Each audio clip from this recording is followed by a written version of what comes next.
وہ ہے oral sex کا ایشو، جس کی مختلف شکلیں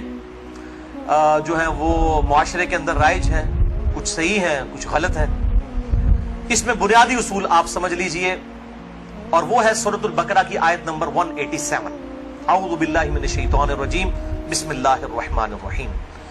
احل لکم لیلۃ الصیام الرفث الی نسائکم، حلال کر دیا ہے اللہ نے رمضان کی راتوں میں بھی تمہارا اپنی بیویوں کے ساتھ ازدواجی تعلق قائم کرنا۔ ہن لباس لکم، تمہاری بیویاں تمہارا لباس ہے، وانتم لباس لہن، اور تم اپنی بیویوں کا لباس۔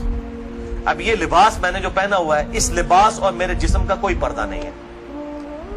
میاں بیوی کا آپس میں کوئی پردہ نہیں ہے، کیونکہ ایک دوسرے کا لباس ہے، ایک دوسرے کی عفت اور عصمت کی حفاظت کا ذریعہ بھی ہے، ایک وہ معنی بھی ہے، اور دوسرا اس حوالے سے پریکٹیکلی بھی وہ لباس ہے کہ میاں بیوی کا آپس میں کسی بھی چیز کا کوئی پردہ نہیں ہے۔ کسی حدیث کے اندر کوئی اس طرح کی چیز رپورٹ نہیں ہوئی۔ اس حوالے سے ایک مردود اور منقطع روایت پیش کی جاتی ہے، اور اس تابعی کا سما جو ہے وہ سیدہ عائشہ رضی اللہ تعالیٰ عنہا سے ثابت ہی نہیں ہے۔ سنن ابن ماجہ میں حدیث ہے 1922، مشکات میں 3123 ہے، لیکن مردود روایت ہے، منقطع ہے، کہ اما عائشہ رضی اللہ تعالیٰ عنہ کا بیان ہے کہ میں نے نبی صلی اللہ علیہ وسلم کی شرمگاہ کبھی نہیں دیکھی، لیکن یہ روایت ہی ضعیف ہے، جس کی بنیاد کے اوپر لوگوں نے اورل سیکس کے حوالے سے عجیب و غریب فتوے دیے،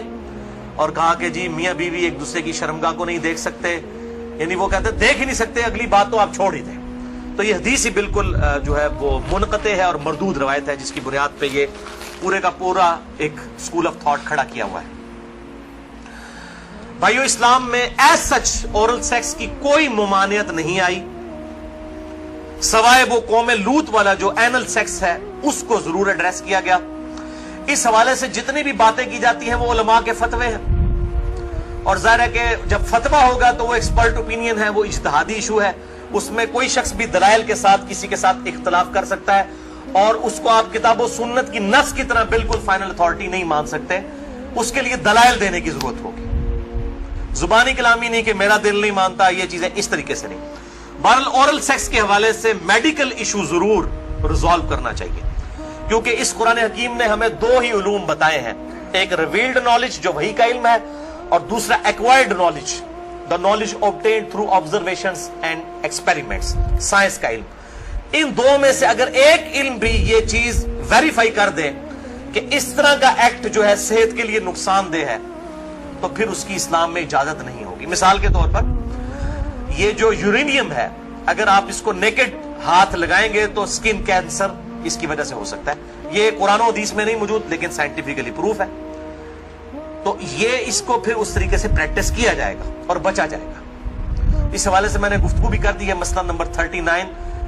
علم وحی اور علم سائنس کی اہمیت اور ان کا دائرہ کار، اہل سنت پاک.com پہ۔ بہرحال میں نے اشارتاً اب گفتگو کر دی ہے، عقل مند کے لیے اشارہ کافی ہے، اس میں مزید ڈیٹیل میں جانے کی ضرورت نہیں ہے۔